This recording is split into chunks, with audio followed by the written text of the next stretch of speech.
Okay. I'm not here to get into trolling or hate. No, I'm not here to do that. I appreciate you calling in. All right, so tell me, Sure. what where do I start here? Why are you supporting Donald Trump? I guess let's start there. Well, this should be my first time voting for him Okay. in the past, however, 12 years, however, since 2016. Okay. I have voted in the past, but for me, he has the policies that make sense. Which policies? Honestly, Like, give me some specifics. What specific policies that you like? economically, we're not in a good spot economically. I Okay. feel that in my day-to-day life. Okay, so that's your opinion on that, but specifically, like economically isn't a policy. So, like, what specific policies that Trump implemented you disagree with the Democrats on, and you could say, man, I really like that policy. That really helped the economy, because he did put us $8.4 trillion in debt, and he left an economy that was terrible compared to the economy that he took over from Barack Obama. So I just want to know, like, what did he do in 4 years? Because you said you like his policies, and I just want to know, like, what policies do you like? Right? That's a fair question. Right. No, absolutely. Yeah, yeah. Economically, you bring up the debt. Sure. I think the debt has been something to play with for these people. Tough to blame on just presidents, but, the debt's out of control, obviously. Everybody says they'll get it under control, but okay, who knows? But, and we had COVID. Right. We had to spend our way out of COVID. You think he did a good job handling Donald Trump? You think he did a good job He did handling a fine COVID? job. So when he said 15 cases, so when he said 15 cases down to 0, it's going to be gone by Easter. He talked about disinfectant, and he turned his coronavirus press conferences into campaign rallies. Would you define that as a good job? I wouldn't define that as defining the government's program of COVID at the time. Okay, well, we were losing when he left. We were losing 3,000 to 5,000 people a day, and per capita, we were one of the worst countries in the world.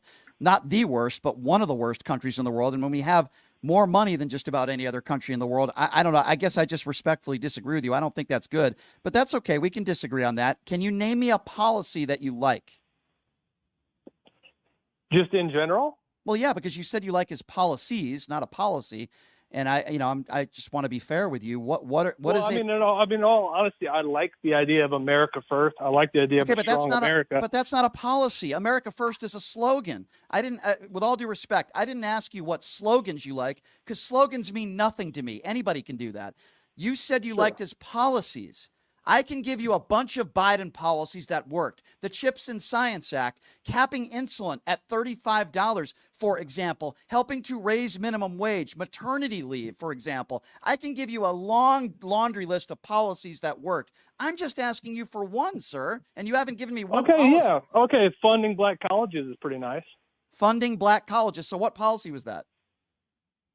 I'm not a policy guy. I'm not a political guy. Okay, so fair enough. I understand, but that's fine. But am I wrong? Did he fund black colleges I don't know compared to the past? You're asking me. All I'm saying is you say you're not a policy guy, but yet you say the reason why you're voting for Trump is because you like his policies. With all due respect, sir, it's hard to have a conversation if you're going to say that. Okay, so you can't name me one policy. Okay, we'll move on from that. I just did. Well, that's not what's the policy? What's the bill? You can't even I don't know the name of it, man. Okay. I don't know. So he just threw money at black colleges, but you don't know the policy. That's pretty cool. Okay. All right. I don't know what policy you're talking about, but we can move on from that. No problem. Does it bother you that he's a 34-count felon? Does it bother you that he's a liable sexual abuser? Does it bother you that he calls our brave men and women suckers and losers? Does it bother you what happened on January 6th? Does it bother you that he still hasn't conceded the 2020 election? Does any of that behavior, forget about whether you think it's criminal or not, does any of that behavior bother you at all? To an extent, sure. Okay, well, I appreciate... Not a large enough extent not to vote for him. So to an extent, yeah. So policies, even though you couldn't name any, with all due respect, policies are more important to you than principle, morals. Is that a fair assessment, or I don't want to mischaracterize your take. In the choices that were given, legitimate choices of people to vote for. Okay, why is I'm going to go with policy over... Okay, but you didn't name any policies, but that's okay. We've been there before. Can you tell me why Kamala, you don't think she's legitimate? What's wrong with her? I didn't say she wasn't legitimate. Okay, I'm mischaracterizing it then, but I want to hear your. I guess I want to hear. We've talked about Trump, sort of. I want to get your what do you not like about Kamala Harris? Is that a fair question? What do you not like about her? It all seems fake. The joy thing. She's flip-flopped on a lot of different issues. She seems like a nice lady. Mm-hmm. That's kind of what they want her to win on. And I'm not against a woman president by any means. Okay. But from the things she said in the past to now, it doesn't smell right. And I know exactly what you're going to say. Well, it's hard Trump for me. It's the same thing. No, I wasn't going to bring up Trump. Trump. I just wish you'd be. So it bothers you. Her laugh, her fake joy, her laugh bothers you. But the fact that Donald Trump is a liable sexual abuser, that's not that big of a deal to you. Let's just talk about policy. Do you see where I'm going with that? January 6th, lying about the election, a liable sexual abuser, 34-count felon. How much sex trafficking has gone up since Biden's been president? Actually, I'll answer that. To do against that. So my question was about Harris, but I will answer that question. Do you know, sir? Well, you brought up liable sexual abuse. Sure. That's why I bring it up. Well, is Joe Biden a liable sexual abuser? Is Kamala Harris a liable? Yeah. Oh, really? Where was that proven in a court of law? Okay, where was that proven in a court of law? In a court of law? Yeah. Oh, so you laugh about the courts? No, so we could just, so you're laughing about the courts, so we could just call somebody a sexual abuser, and that means that person's a sexual abuser, and it doesn't have to be proven in a court of law? And you're laughing at that? Donald Trump was proven liable in a court of law with a jury of his peers that he sexually abused a woman by the name of E. Jean Carroll. He has 25 plus women that have accused him of sexual assault or rape, including his ex-wife in a court deposition. But you're making a claim that is totally unsubstantiated that Joe Biden is a sexual abuser. Where are you getting that from? Well, I'd say the E. Jean Carroll thing's a joke. Okay, so you think our courts are a joke. Okay, so what about the other 25 women? Are they lying too? I don't know who's lying about Joe Biden, right? Well, where has it been substantiated? Court of law. Yeah, where has it been substantiated that Joe Biden is a sexual abuser? Well, what can you tell me about that? Because maybe this is breaking news. I don't know. I don't know. I mean, have you checked out Ashley Biden's diary, or is that? Yes, I have. Let's talk about Ashley Biden's diary. First of all, yeah, let's do it. First of all, Ashley Biden was the first person at the DNC that introduced her father, number one. Number two, she stands by her father. Number three, that diary was in the hands of 3 or 4 right-wing nutcases that stole the diary, including a guy by the name of Mr. O'Keefe. It has never been proven or substantiated that she even wrote that in the diary. But I'm sure you weren't aware of that. But you would rather look at and take something that his daughter wrote in a diary. By the way, even in the diary, even if it was real, which we don't know if it was, she said borderline maybe inappropriate, okay? You have a woman in a court of law that said that Donald Trump raped her. It was proven based on evidence in a court of law that Donald Trump raped her. So you want to laugh at... How much did she win in? How much did she win in that settlement? Here's my question. I don't care about the money. Okay, here's the problem that I have here. She said it was sexy. She said it was sexy. So does that mean live television. So does that mean that it didn't happen? I'm saying this woman maybe isn't the parameter of what you should be listening to. So you don't think this woman... These are New York socialites, they're free. Okay, you don't think that's a parameter, E. Jean Carroll, even though a jury decided he's a liable sexual abuser, a man who has 5 kids with 3 different women, a man who's had 25 women have accused him of sexual assault or rape, but you want to go by and call Joe Biden a sexual abuser because a diary that was completely unverified, never proven in a court of law, that was in the hands of Mr. O'Keefe and other right-wing turds that stole the diary. Do you see where I'm going with this, sir? It's an issue of credibility. This is the man who bragged about sexual assault, who said, if she wasn't my daughter, I would date her. By the way, how can you explain the fact that he was on the Jeffrey Epstein flight log 7 times, mingling and hanging out with Jeffrey Epstein? Or does that not bother you at all either?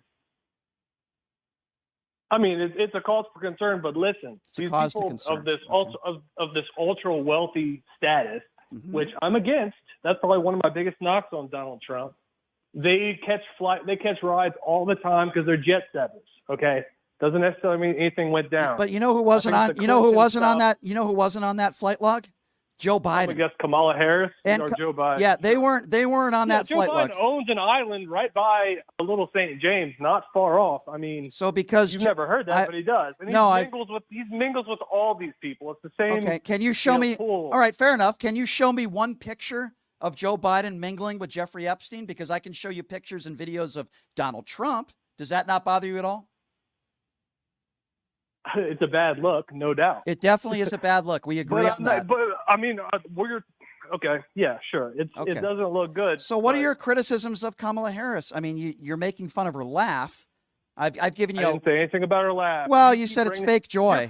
You're painting fake joy. The campaign is based on the idea of joy. Sure. When I tuned in, here's what I tell you. You know why I say that, sir? And you can tell me whether you disagree or not. I've been to both Trump rallies and Kamala Harris rallies. The Trump rally I went to a few months ago. Yeah, I try to hear both sides. That's why I'm keeping you on the line, because I think it's a good conversation. I went to the Trump rally, okay, in Vegas. I saw a bunch of F Joe Biden shirts. I saw Confederate flags. By the way, I videoed this and I documented it. A lot of hatred, a lot of bigotry. And when I say joy, I went to the Harris rally several weeks ago. I didn't see any vulgarities. I didn't see any Confederate flags. All I saw was Waltz, and I saw Harris flags, and people were smiling, laughing, and having a good time. Now, I'm not saying that every person that goes to a Trump rally is filled with bigotry and hate, but the rally that I went to, there were a lot of people that were filled with bigotry and hate. And in my opinion, it's why the KKK, it's why the Proud Boys, and so many hate groups in this country support Donald Trump, including David Duke. So when I say joy, sir, I mean, I didn't feel any negativity or hatred when I went to the Harris rally. There were a lot of people enjoying themselves, having a good time. Do you disagree with that characterization? Somewhat, yes, I do. Okay, so tell me where I'm wrong. Go ahead. I'm sure the 5,000 Palestinian protesters outside the DNC weren't there were very happy. Okay, so hold on. Let's backtrack. There were no 5,000. It's not that much. Let's backtrack. Man. I was just talking about rallies. There were no Palestinian protesters at any of the Harris rallies that I have been to. If there are, that you've been to. Okay, if there were protesters outside of a venue that are chanting horrible things, guess what? The Harris campaign doesn't approve. And guess what? You're making my argument for me. Those Palestinian people that were protesting are not voting for Kamala Harris. I'm talking about the supporters that support Donald Trump that were wearing the bigotry and the Confederate flag, which once Donald Trump, by the way, defended. The people that you're describing are not supporting Kamala Harris. I'm not talking about protesters. I'm talking about your supporters. You do understand. Yeah, I mean, you do understand. No, that those people are not where you're coming those from. people are not supporting Kamala Harris. How could you criticize Harris for that? Sure. I mean, they're of the left, though. I mean, they could be supporting her. How do you know that? How do you know they're on the left? Has somebody done a census? Has they interviewed these people? They could be non-voters. They could be MAGA supporters. I would contend that most people that want a ceasefire and want a free Palestine would be more left-leaning. That might just be crazy, but it's just something that I feel like is the right thing that I'm saying. Do you think a ceasefire is a bad idea? No, I don't think that at all. Guess who wants? It's not going to end at a ceasefire. I'll tell you. It hasn't ended since the mid-'80s. I didn't say it was going to end, but Kamala Harris is for a ceasefire. Well, so is Trump. Okay. Well, I'm just saying. I mean, ceasefire is a bullshit term. Okay. Well, what else Can I curse? I'm sorry. Well, yeah, stay away from that. That's okay. What else about Harris? Because I haven't really heard any substance from you. You haven't given me any Trump policies that you like. And on the coin, look, immigration's a problem. Kamala's coming around and saying she wants to do more of a. Sure. Immigration's a big problem. I agree. Economy's a big problem. I agree. Let's talk about that.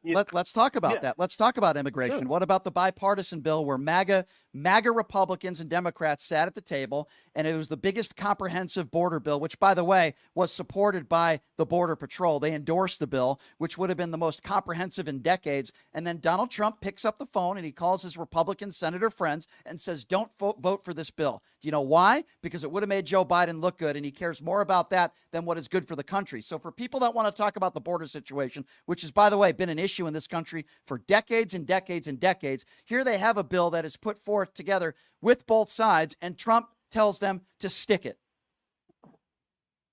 But why, even without any sort of new bill you're talking about, why is it that we have 10,000 immigrants coming across our country, living horrible conditions, Sure. don't know what they're in for? Mm-hmm. They're in camps for 4 or 5 months. They figure out what to do with them. Sure. We throw money at them, lots of money at them, the second they get in, To do what? And I mean, I'm not saying they're taking all of our jobs, but I mean, so I'm not going to, I hear you. And I'm not going to sit here and deny that we have major issues at the border, but we've had those came up when Biden became. That is not true. Do you see, this is when I get frustrated. I was just going to say, we need to understand that Republicans and Democrats need to come together. Do you understand that there are less people crossing the border illegally now than there were when Trump left office?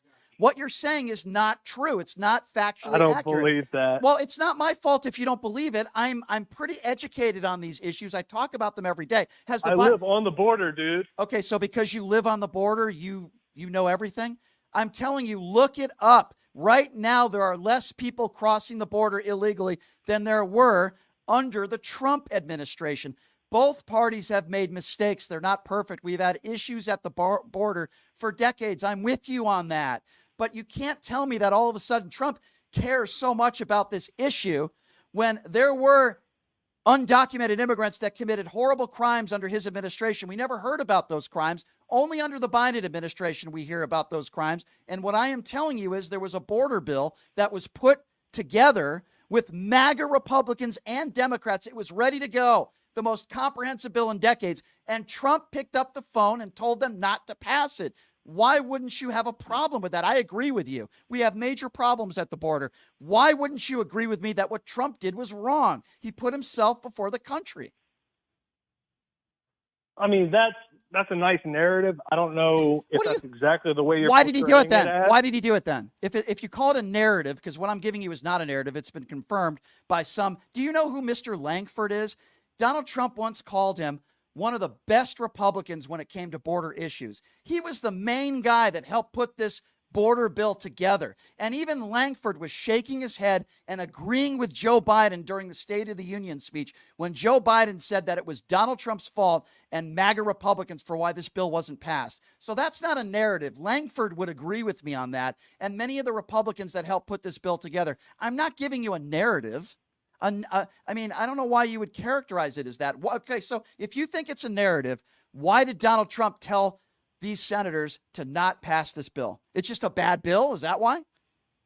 Well, from what I understand, there were things in the bill that weren't just immigration focused. I agree. There was a lot of pork they called in that bill. Right? Okay, I agree. But sometimes when you pass bills, I think we'll agree on this, there's going to be positives and negatives, some give and take. For example, I'm going to give you another example real quickly, okay? So Republicans are saying Kamala Harris has changed her stance now on the border wall. She totally changed her stance on it and flip-flopped. That's a lie. You know what she did? She agreed with some of the MAGA Republicans to some of their, I guess you could call them demands, in putting more money towards building the wall in return for other things. It's called negotiations. She helped with those negotiations. But yet Trump picked up the phone and told these senators not to pass this bill. Listen, I appreciate the conversation, my friend. I will give you credit for calling into this show and having a discussion with me. I really do. You sound like a nice guy. The problem I have with this conversation, with all due respect, is I asked you why you were supporting Donald Trump. That was my first question. You said you like his policies. You didn't even say policy. You said policies. And you couldn't name me one policy that you know of. I find that extremely problematic. And then when I asked you your criticisms of Kamala Harris, you said you think she has fake joy, which would be a personality trait you don't like, which I would also disagree with. So here on one side, you like his policies. You can't name me one. On the other side, you don't like Kamala Harris because she has fake joy. I'll let the listeners decide on that one. 702-221-7283. Let's go to Paul. Paul is next up on PTL. What's up, Paul?